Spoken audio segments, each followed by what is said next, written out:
What's up, guys? Welcome to Inside the 10, another episode. My guest today is LA Rams running back Kyren Williams. Kyren, how you doing, man? I'm good. I'm good. How you doing? Glad to be here. Yeah, thanks for joining us.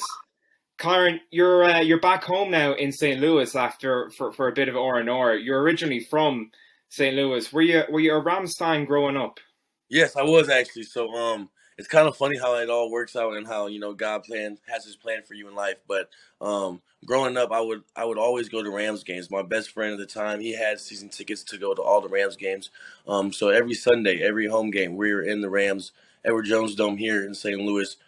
Second row from the sideline, so we were able to see really up close and personal and see those players, interact with those players after the games and stuff. So just growing up, I was always a Rams fan, and I just loved going to their games.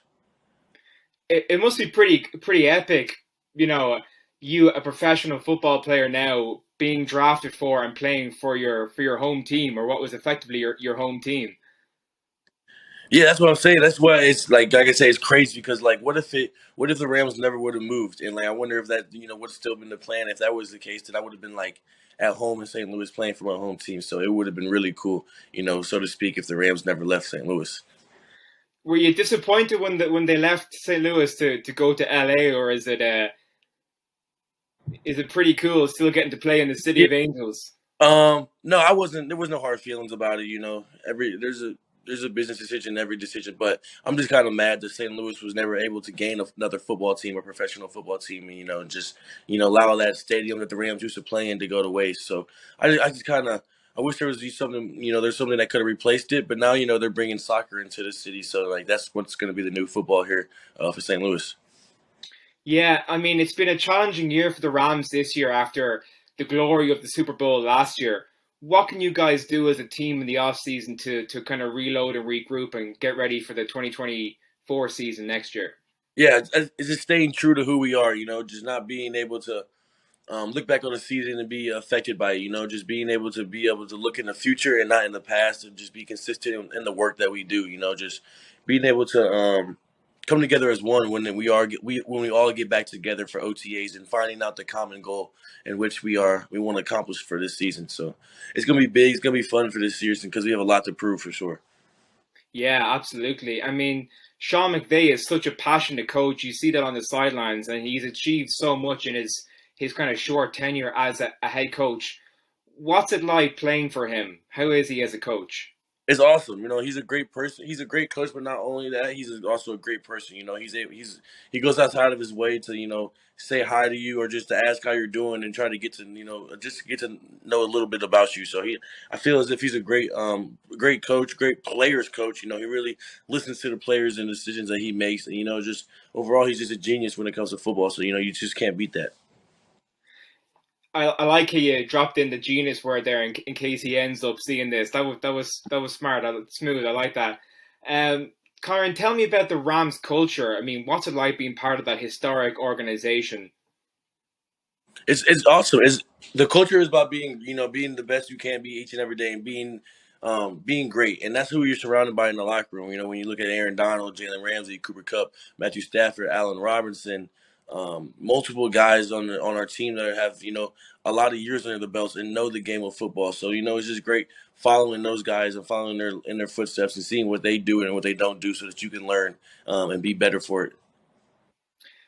Yeah, you mentioned Aaron Donald there, and I hate to put you on the spot, but there's been a bit of buzz on Twitter about his bio and updating that to retired. Can you shed any light on that for us?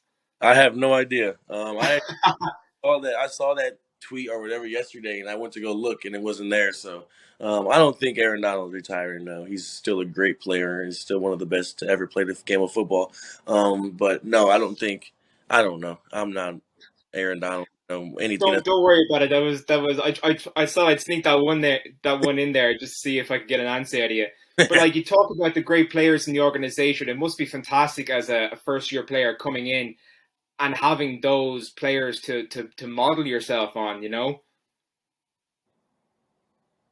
said what?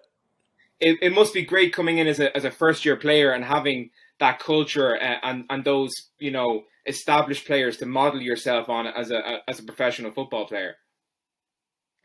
it's good having that, because I'm the type of person that prides myself on becoming a better football player each and every day. I kind of evolve as a football player, and those guys allow me to do that. Not even by what they say, it's just by what they do.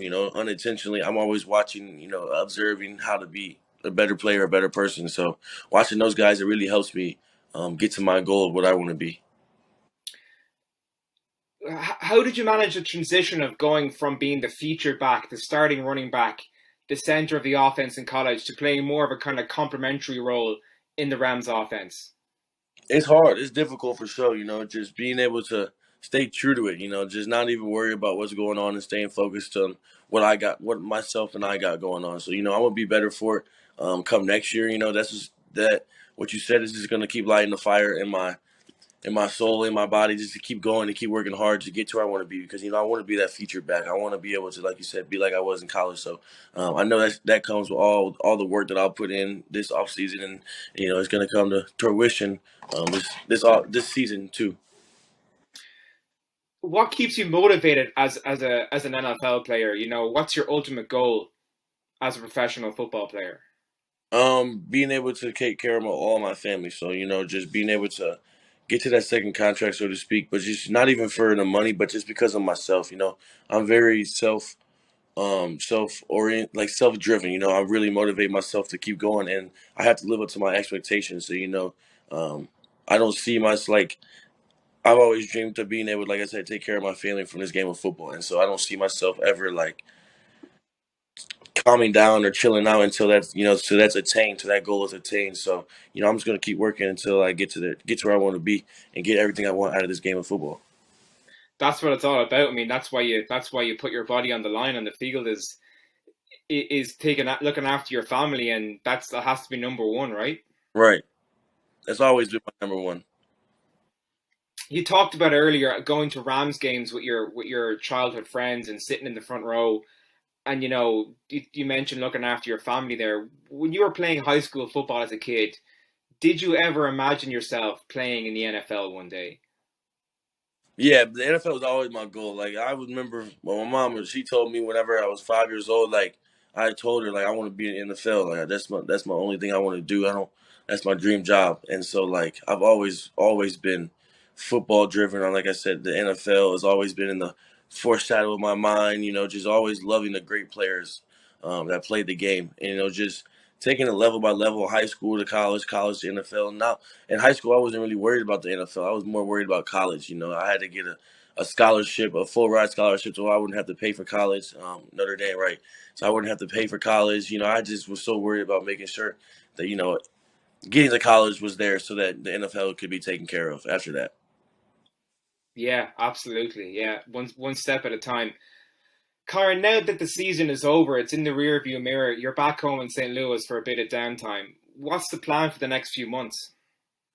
Just to work, just to get my body to where I want it to be, get it primed up for the season, to loosen up my hips, to make loosen up my ankle, to get right spiritually, mentally, physically, and just be able to evolve as a person, through this time off that I have, and just continue to be who I am and continue to chase greatness for sure.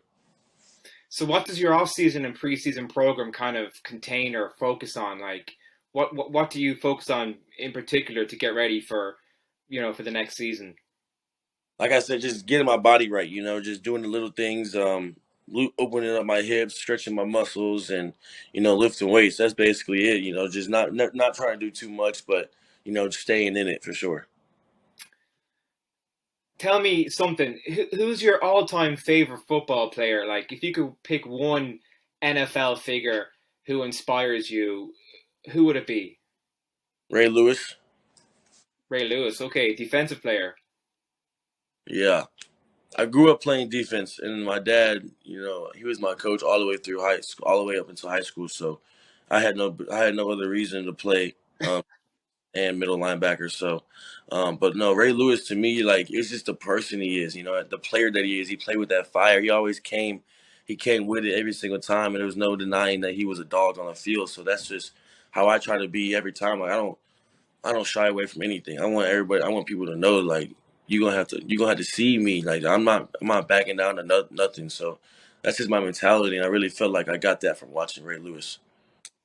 It's interesting that an offensive player would choose a defensive player as their inspiration. But no, I can appreciate that.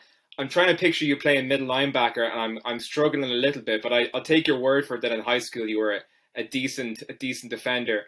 Um, One last question for you. We were talking to your former teammate at Notre Dame, Khalid Kareem, last week, and his prediction for the Super Bowl was AFC and the Bengals.